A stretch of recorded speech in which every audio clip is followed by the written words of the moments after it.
Shabbat Shalom, habla Manuel Domínguez, gracias por ver mi canal. El día de hoy hablaremos de Parashah Miketz. Esta porción que nos corresponde del libro de Génesis o del libro de Bereshit, capítulo 41 hasta el capítulo 44-17, va a continuar narrando la historia de José el Soñador. Como lo decía antes, que va a ser el protagonista de aquí hasta el final del libro de Génesis, va a hablar de ya de esta continuidad de cómo se formaron las tribus, de por qué las tribus terminaron en Egipto, que es como va a comenzar posteriormente el libro de Éxodo. Pero en esta porción de Miquetes que dice después de 2 años o después de lo que sucedió con la interpretación de los sueños del copero y del panadero, recordemos que el panadero muere, el copero es restituido y que este tipo se le olvida cuál era ese favor que le había pedido José, que era que se acordara de él para que lo pudiera sacar de la cárcel. Se olvidó, no se acordó más de él hasta que pasó el tema de los sueños del faraón. Y aquí posteriormente va a hacer la interpretación de los sueños de faraón, va también a narrar un poco sobre consecuencia de estos sueños, que los hermanos van a Egipto por la hambruna que existe allí, las vacas gordas, vacas flacas, y va a haber dos cosas. Uno es que los va a acusar de espionaje y les va a pedir que traigan a su hermano Benjamín, que era el menor. Recordemos que fue el último de las cabezas de las tribus en nacer.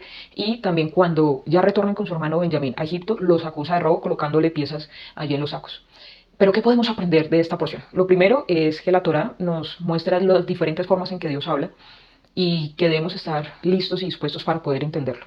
Por ejemplo, en la Torá, hasta esta porción, vamos a enumerar 10 veces o 10 sueños que se han tenido y que, como hablábamos en porciones anteriores, es un nivel de profecía de los más bajos, así como lo va a decir el profeta Joel, que los jóvenes tendrán visiones y los ancianos soñarán sueños por el tema interpretativo o por la capacidad también que se tiene para poder absorber esta luz o estas manifestaciones que vienen de lo alto para poder interpretarlo. El sueño es, digamos que una de las categorías más bajas, ya después de eso pues va a venir lo que son las visiones y posterior a eso lo que es la profecía dentro de los niveles. Pero aquí lo importante es que así como hay 10 sefirot, también hay 10 sueños hasta el momento de Faraón. Porque recordemos, está el sueño de Abimelech hablando de a Sara no la toques porque es la esposa de Abraham. Después está pues claramente los sueños de Jacob, los más famosos, la escalera, los rebaños, el sueño que tuvo también Labán diciendo que no tocara a Jacob.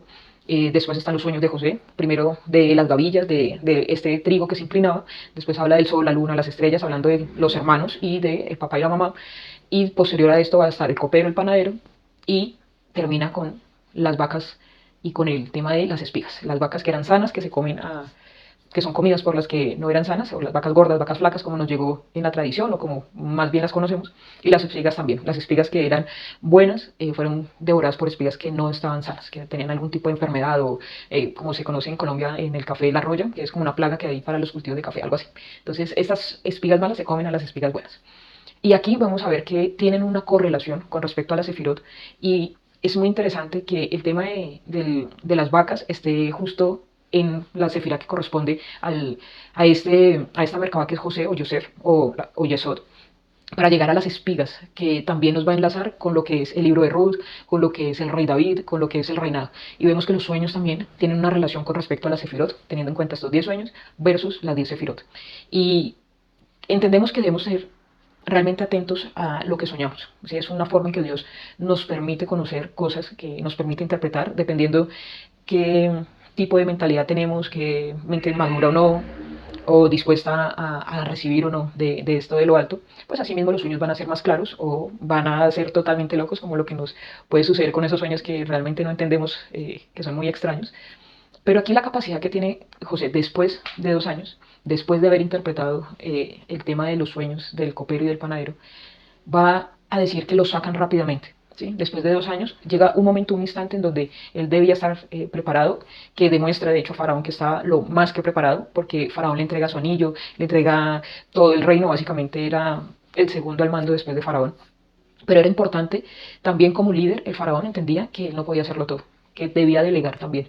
Y eso también nos da una lección práctica de que el liderazgo también delega. El liderazgo no tiene que opacar al que tiene las capacidades. El liderazgo puede ver esas virtudes en los demás. Ahora, claro, Faraón vio que de hecho la estatura de José era espiritualmente mucho más alta que él. No por ser Faraón, no tenía una estatura espiritual bien importante, sino que en este caso reconoció aún que Joseph es mucho más alto.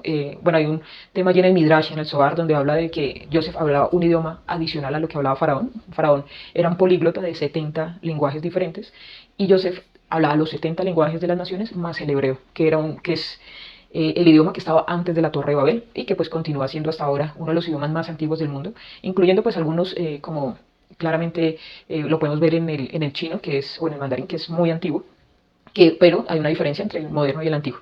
Y que tenemos en este caso una gran riqueza de idiomas hoy día, pero digamos que acá se está ejemplificando en las historias del Zohar y en las historias del Midrash, que Joseph tenía una gran capacidad y una gran inteligencia, y aparte una capacidad espiritual muy alta. Ahora, Faraón también le da los sueños de estas vacas enfermas y de las vacas que estaban sanas, y nuevamente las espigas que estaban sanas y las espigas que estaban enfermas, más o menos en desorden, no como lo ha contado inicialmente, y Joseph dice es un solo sueño, la interpretación es que va a haber una hambruna mundial, tenemos que proteger a la humanidad, ponga a una persona que realmente sea diligente, no un puesto político, no un favor, no otras cosas, sino realmente una persona capacitada, y eso también nos da una lección de que nuestros gobiernos deben ser personas capacitadas para liderar, y liderar en pos de salvar al mundo.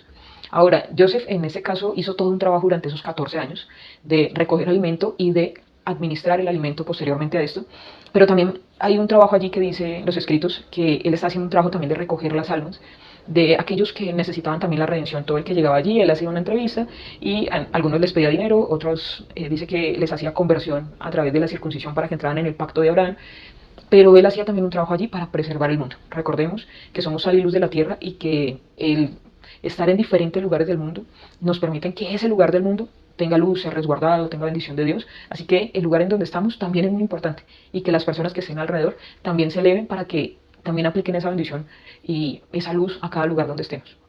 Ese es una de las grandes metas de la difusión de las espiritualidades, de buscar como tal el acercamiento a Dios, de estos videos, de cada vez que abres la Biblia, es precisamente eso, buscar rescatar esa energía, esas chispas de conectividad con Dios para que eso al final pueda aplicar al mundo. Y pues bueno, después de esto, de que él se convierte en el gobernante del mundo después de Faraón, hay un dato interesante y es que la palabra faraón también tiene que ver mucho numéricamente o es similar a la palabra que se usa en hebreo para años, que es Shana. Y recordemos que fueron 2 sueños de Faraón y fueron 2 años los que estuvo él en la cárcel esperando que se dieran estos sueños. Entonces aquí hay unas similitudes importantes de recordar que también hay unos temas de tiempos del Eterno que no dependen de nosotros, no depende de nuestro alrededor, pero que el Eterno tiene marcados. Un amigo decía que eran como cuando hay una historia, que hay un canon de la historia y ese sí el oficial, que había unos puntos canónicos que sí o sí debían pasar y que ya estaban demarcados. Entonces este podría ser uno de esos grandes puntos porque de igual manera la hambruna iba a pasar en algún momento y que iba a tener esa duración. Ahora, algo curioso con el que empieza el versículo, o el capítulo 42, en el versículo 1, es que dice que Jacob, Israel, vio que en Egipto había alimento. No dice que se enteró, no dice que conoció, sino dice que vio. Quiere decir que en algún momento esa chispa de que había perdido también, que no se había visto más profecía, ve allí y ve mucho más allá de lo que humanamente se puede ver. Y dice que envía a sus hijos por alimento. Ahora, claramente esto también es un plan de Dios. Recordemos que a Abraham se le dijo que su descendencia iba a estar en una tierra extranjera y que también el Señor iba a castigar al pueblo donde ellos fueran, donde iban a estar en esclavitud. Pero acá lo interesante es que vemos que las acusaciones geopolíticas no han cambiado. Se acusa primero de un intento de espionaje y después de eso se hace, cuando los acusan, le dice traiga a su hermano Benjamín y a estos después los acusan de para poder tener esta llamada a sus hermanos y poderlos reunir y que pues al final en la siguiente porción pues va a haber como esa reunión entre hermanos. Por acá también algo interesante que podemos ver es que dentro de la mecánica que tenemos de poder comerciar, también hay que ser muy justos. De hecho, la Torá habla de cuál sería lo más justo para poder comerciar, para poder dar intercambios, para resarcir si, digamos, te prestaron algo y no lo hiciste. Digamos que todos estos intercambios comerciales siempre van a tener en este caso una alineación en la Torá, en los temas prácticos. Así que hay cosas que la Torá nos va a demarcar, pero que vemos que también van a tener un trasfondo espiritual más allá. En estos tiempos, sobre todo en fin de año, que la gente no ahorra mucho, es un principio económico guardar algo de dinero para los momentos en los que posiblemente se necesite.